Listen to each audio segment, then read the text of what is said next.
Imagine-se caminhando pelas ruas movimentadas de Roma, o sol escaldante no céu, e ao longe você avista uma construção gigantesca, o Coliseu.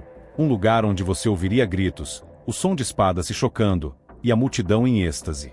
Agora, você está prestes a entrar nesse mundo, um mundo onde a vida e a morte se decidem em segundos. Sente o frio na barriga?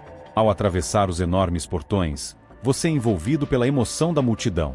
Há uma energia no ar, mas também um medo sutil. O medo de estar perto de algo tão grandioso, mas tão perigoso.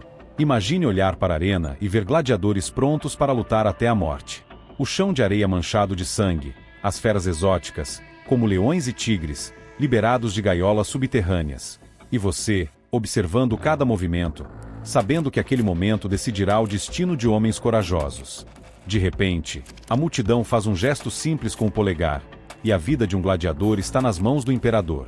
E você, mesmo jovem, sente o peso da decisão. A tensão, o medo, a expectativa. Assistir aos jogos no Coliseu era muito mais do que entretenimento. Era um espetáculo de sobrevivência. O Coliseu de Roma, conhecido também como Anfiteatro Flávio, não era apenas um marco arquitetônico, mas também o principal palco de entretenimento da civilização romana, onde o drama, a emoção e a brutalidade se encontravam.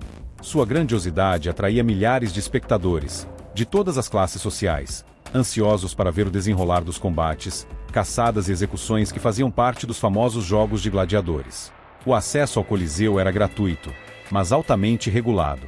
Para garantir a ordem, as entradas eram distribuídas conforme a classe social. As classes mais altas, como senadores e autoridades, tinham lugares privilegiados, próximos à arena. Esses assentos, conhecidos como pódium, eram decorados com mármore e outras ornamentações luxuosas, proporcionando uma experiência de conforto e exclusividade. Tito Livio, em seus relatos históricos, menciona como esses senadores ocupavam esses lugares de honra, assistindo aos jogos com uma visão privilegiada dos acontecimentos na arena. Acima do pódio, ficava a primeira fileira superior, o Meniam Primo, reservada para a classe equestre, que, embora não estivesse tão próxima da ação quanto os senadores, ainda desfrutava de uma excelente visão dos eventos. Abaixo desses assentos de elite, estavam os plebeus. Eles se dividiam em dois grupos. Os de maior status ocupavam a parte inferior do Meniam Io, enquanto os plebeus das classes mais baixas ficavam na parte superior. As mulheres, com exceção das vestais, e os estrangeiros, eram relegados aos assentos mais altos e distantes, conhecidos como Meniam Sumu, oferecendo uma visão menos privilegiada dos espetáculos. Esses lugares no topo do Coliseu, construídos de madeira e sem grande conforto, simbolizavam a segregação social da época. A arquitetura do Coliseu, entretanto, era uma obra-prima de planejamento. Seu formato elíptico, com comprimento de aproximadamente 180 metros e uma largura de 156 metros, foi projetado para garantir que todos os espectadores, independentemente de sua posição, tivessem uma visão clara dos eventos.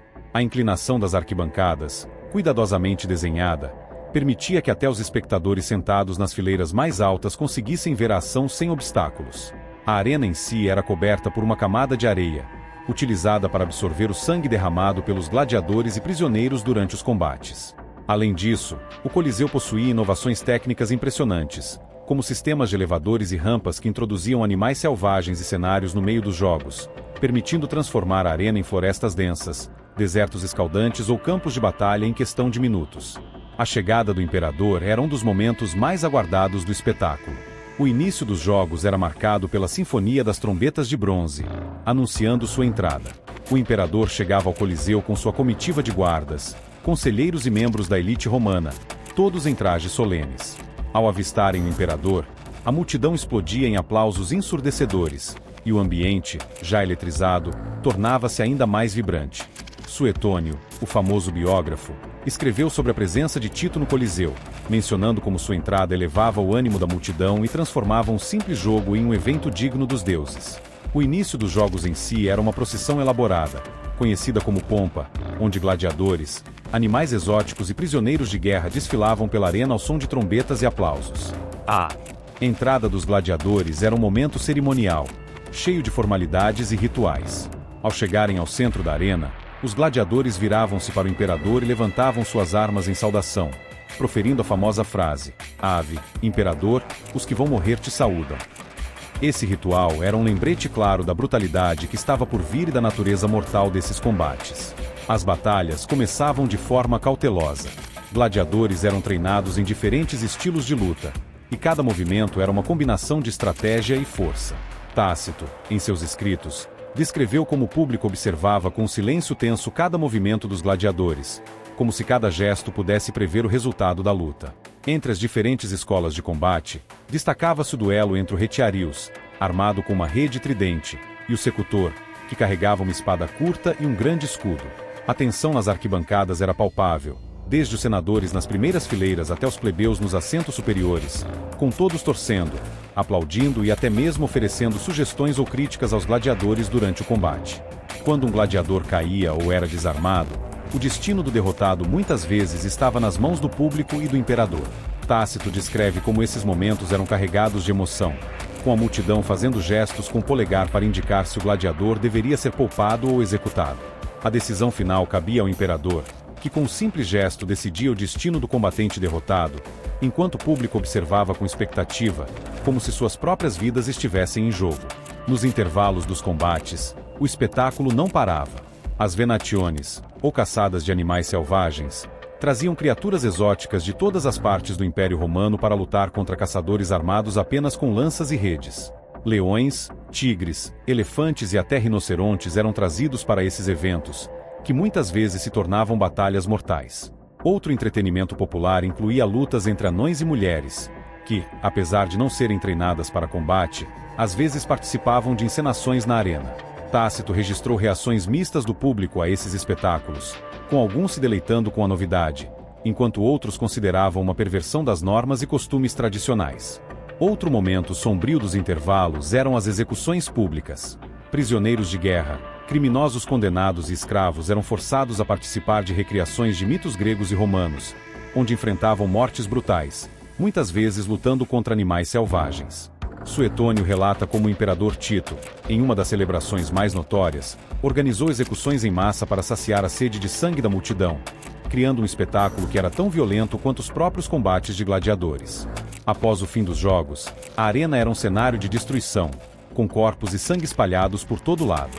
A tarefa de limpar a arena recaía sobre uma equipe dedicada de escravos, conhecidos como arenar. Eles entravam logo após o término das lutas, armados com pás, baldes de água e vassouras, limpando a areia da arena e removendo os corpos dos derrotados. Após essa limpeza, os gladiadores vitoriosos eram chamados à presença do imperador para a cerimônia de premiação.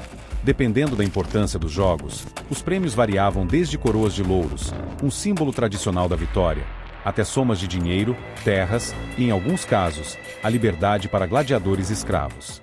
Suetônio menciona como, em grandes festivais, imperadores como Augusto e Tito eram conhecidos por sua generosidade, concedendo não apenas liberdade, mas também grandes recompensas em ouro e propriedades aos gladiadores que se destacavam.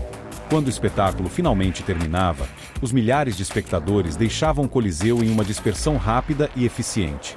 As 80 entradas numeradas facilitavam o fluxo da multidão, permitindo que o Coliseu fosse evacuado em questão de minutos sem tumultos ou aglomerações. A saída dos jogos também era um momento de grande atividade comercial, com vendedores ambulantes oferecendo pão, queijo, vinho e frutas aos espectadores famintos.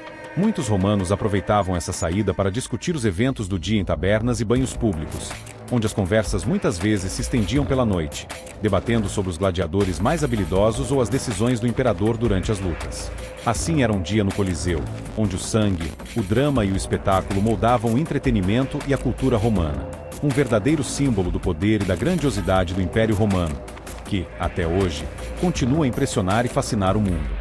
Se você curtiu esse mergulho na história de Roma e quer acompanhar mais fatos incríveis sobre o Império Romano, República Romana, e tudo que envolve as grandes batalhas e construções históricas como o Coliseu de Roma, não esqueça de deixar seu like. Isso nos ajuda muito a continuar trazendo mais histórias romanas. E claro, se inscreva no canal para não perder nenhum vídeo. Temos muito mais para explorar juntos. Vamos reviver a grandiosidade do passado?